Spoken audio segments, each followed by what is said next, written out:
बाकी सगळे घर कामगारांना द्या, बिडी कामगारांना न्याय द्या, देशातल्या सगळ्या कष्टकऱ्यांना न्याय द्या आणि देऊ शकते एवढे पैसे देशामध्ये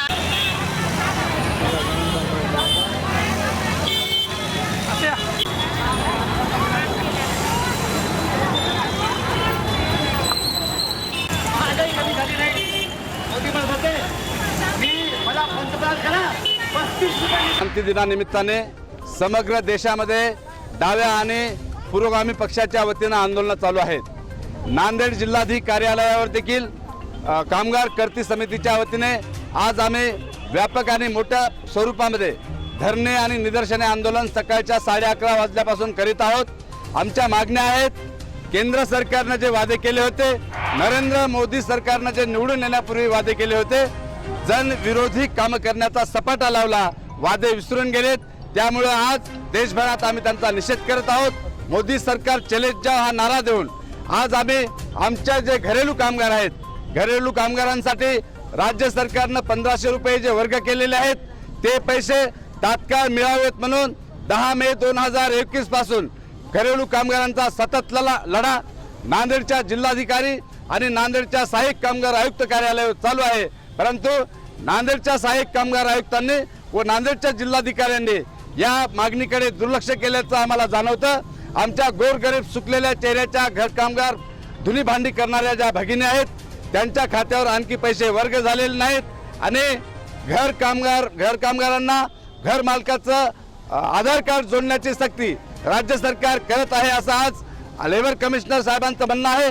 लेबर कमिशनर साहेबांना आम्ही सांगितलं की घर कामगार करणाऱ्या आमच्या ज्या भगिनी आहेत, धुनी भांडी करणाऱ्या आमच्या ज्या भगिनी आहेत, त्यांना घरमालक स्वतःचं आधार कार्ड देत नाहीत। त्यांचं म्हणणं आहे आमचं आधार कार्ड बँकेला लिंक असल्यामुळे आम्ही आधार कार्ड देऊ शकत नाही आणि ही मागणी जर आमची आजच्या आज सोडवली नाही तर व्यापक आंदोलन होईल।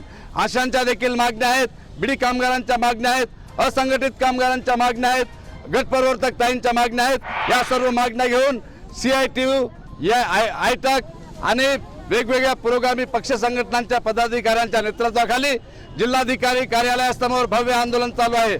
या आंदोलनाची दखल केंद्र आणि राज्य सरकारने घ्यावी, अन्यथा हा धुणे भांडी करणाऱ्या आमच्या महिलांचा उद्रेक कामगार कार्यालयावर जाईल आणि निश्चितच तिथं त्यांना धडा शिकवल्याशिवाय राहणार नाही। या ठिकाणी 9 ऑगस्ट या क्रांती दिनी या देशातला कष्टकरी शेतकरी कामगार वर्ग मोदी हटाओ देश बचाओ हा नारा घेऊन संबंध जिल्हा कचेरीवर धडकलेला आहे। आमच्या मुख्य मागण्या आहेत, शेतकऱ्यांचे जे 3 कृषी कायदे आहेत ते रद्द झाले पाहिजे, 4 श्रम कानून आणलेले आहेत, बाकी सगळे कामगार कायदे या मोदी सरकारने रद्द केलेले आहेत, ते कायदे रद्द करू, तेच कायदे लागू झाले पाहिजे हा दुसरी मागणी आहे।